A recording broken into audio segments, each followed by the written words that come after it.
விமான பயணிகளுக்கு இப்போ தீபாவளி டைம்ல வந்த ஒரு ஹாப்பி நியூஸ் வெளியாகியிருக்குங்க. விமான டிக்கெட் விலை அப்படியே தான் இருக்கும் அப்படிங்கிற ஒரு புதிய திட்டமும் அறிமுகப்படுத்தி இருக்காங்க. மத்திய அரசுக்கு சொந்தமான விமான போக்குவரத்து சேவை நிறுவனமான அலையன்ஸ் ஏர் நிறுவனம் ஒரு புதிய திட்டத்தை இன்ட்ரோடியூஸ் பண்ணிருக்காங்க. இது விமான பயணிகளுக்கு பெரிய நிவாரணமா இருக்கும் அப்படின்னு சொல்லப்படுது.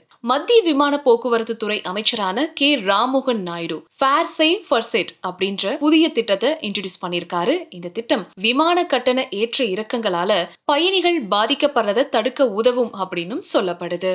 ஒரே நிலையான கட்டணத்துல டிக்கெட்டுகளை நீங்க வாங்கிக்கலாம். இதனால கடைசி நிமிஷத்துல டிக்கெட் விலை உயராதுங்க. சோ இந்த திட்டம் அக்டோபர் 13ஆம் தேதியிலிருந்து டிசம்பர் 31ஆம் தேதி வரை தேர்ந்தெடுக்கப்பட்ட வழித்தடங்கள்ல செயல்படுத்தப்படும் அப்படின்னும் அறிவிக்கப்பட்டிருக்கு. இப்போ விமான கட்டணங்கள் தேவைக்கேற்ப நிர்ணயிக்கப்படுது. இதனால கடைசி நிமிஷத்துல டிக்கெட் வாங்குறவங்க அதிக விலை கொடுக்க வேண்டியது இருக்கு. சோ இந்த ஃபேர் சேவ் ஃபர்செட் அப்படின்ற ஒரு திட்டம் சாமானிய மக்களும் விமான பயணம் செய்யணும் அப்படிங்கிற இந்த திட்டத்தின் நோக்கத்தோட ஒத்து போறதா அமைச்சர் நாயுடு சொல்லியிருக்காரு. இந்த திட்டம் நடுத்தர வர்க்கத்தினருக்கும் ஏழை நடுத்தர வர்க்கத்தினருக்கும் விமான பயணத்தை மேலும் மலிவாக்கும் அப்படின்னும் எதிர்பார்க்கப்படுது. அலையன்ஸ் ஏர் நிறுவனத்தை உடான் திட்டத்தின் முதுகெலும்பு அப்படின்னு அமைச்சர் நாயுடு சொல்லியிருக்காரு. ஒரு வழித்தடம் ஒரு கட்டணம் அப்படிங்கிற இந்த அணுகுமுறை லாபத்தை விட பொது சேவைக்கு முக்கியத்துவம் கொடுக்கறதாவும் அவர் சொல்லியிருக்காரு. இந்த புது இந்தியாவின் விமான பயணத்தை உண்மையா பிரதிபலிக்குது அப்படின்னு அவர் குறிப்பிட்டிருக்காரு. ஆகஸ்ட் மாத நிலவரப்படி அலையன்ஸ் ஏர் நிறுவனம் 37,000 பயணிகளை ஏத்திட்டு போயிருக்காம். உள்நாட்டு விமான போக்குவரத்து சந்தையில அதோடைய பங்கு 0.3% மட்டும் தாங்க. சோ இந்த நிறுவனம் 20 விமானங்களை கொண்டிருக்கு.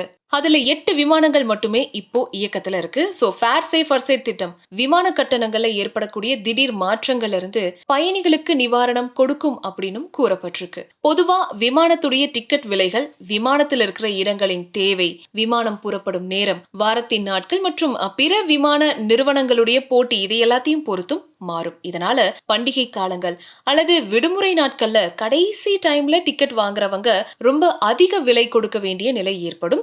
சோ இந்த புதிய திட்டம் இந்த சிக்கலுக்கு ஒரு தீர்வா அமையும் அப்படின்னு எதிர்பார்க்கப்படுது. ஆனா இந்த திட்டம் இப்போ வரைக்கும் சோதனை அடிப்படையில தான் செயல்படுத்தப்பட்டிருக்கு. இதன் மூலமா செயல்பாட்டு சாத்தியக்கூறுகள் மற்றும் பயணிகளுடைய வரவேற்பு இதெல்லாம் சேர்த்தும் மதிப்பிடுவாங்க. இது ஒருவேளை சக்சஸ் ஆச்சு அப்படின்னா இது நாடு முழுக்கவே விரிவுபடுத்தப்படலாம். உடான் திட்டம் நாட்டின் தொலைதூர பகுதிகளையும் விமான போக்குவரத்து வலையமைப்புல இணைக்கிற ஒரு முக்கிய முயற்சின்னு சொல்லலாம். சோ இந்த திட்டம் இப்போ இந்த நோக்கத்தை வலுப்படுத்தும் அப்படின்னு எதிர்பார்க்கப்படுது.